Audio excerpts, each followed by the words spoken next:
2004 সালের 15ই আগস্ট ভারতের স্বাধীনতা দিবসের দিনে তাকে ফাঁসি দেওয়া হয়, কিন্তু জীবনের শেষ দিন পর্যন্ত তিনি বলেছিলেন তিনি নির্দোষ।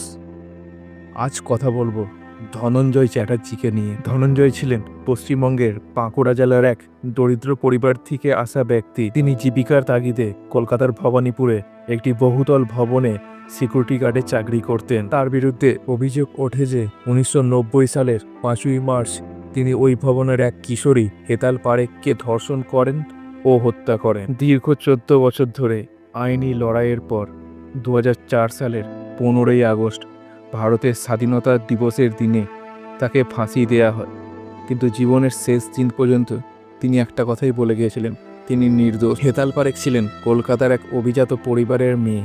অভিযোগ ছিল ধনঞ্জয় যে পারেখ পরিবারের ফ্ল্যাটের সিকিউরিটি গার্ড হিসেবে কাজ করছিল, সে ওই দিন হেতালকে ধর্ষণ করে এবং হত্যা করার পর তার মৃতদেহ ফ্ল্যাটের বাথরুমে রেখে পালিয়ে যায়। ঘটনার দিন হেতালের মা তাকে ফ্ল্যাটে রেখে বাইরে যান এবং ফিরে এসে দেখেন দরজা ভেতর থেকে বন্ধ।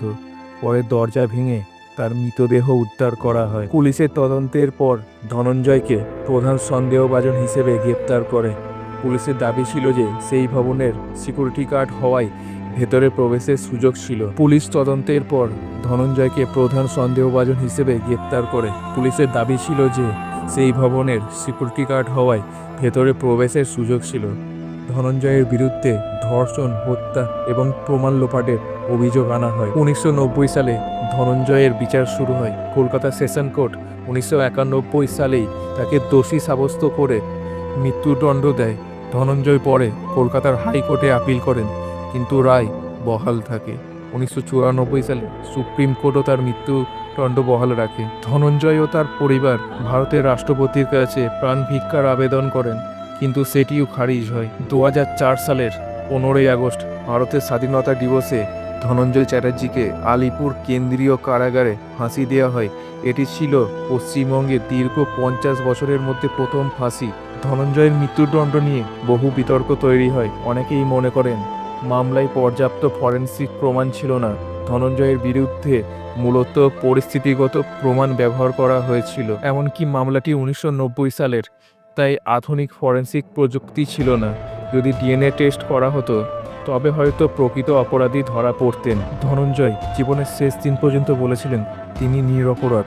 তার পরিবারের বক্তব্য ছিল ধনঞ্জয়কে রাজনৈতিক স্বার্থে বলি দেওয়া হয়েছে। তারা অভিযোগ করেছিলেন যে পুলিশ আসল অপরাধীকে না ধরে তাকে ফাঁসি দিয়েছে। ধনঞ্জয়ের মৃত্যুর পর 2015 সালে কিছু আইনজীবী ও মানবাধিকার কর্মী নতুন করে এই মামলার বিচার বিশ্লেষণ করেন। তাদের বক্তব্য ছিল প্রমাণ যথেষ্ট ছিল না, ধনঞ্জয় নির্দোষ হতে পারতেন।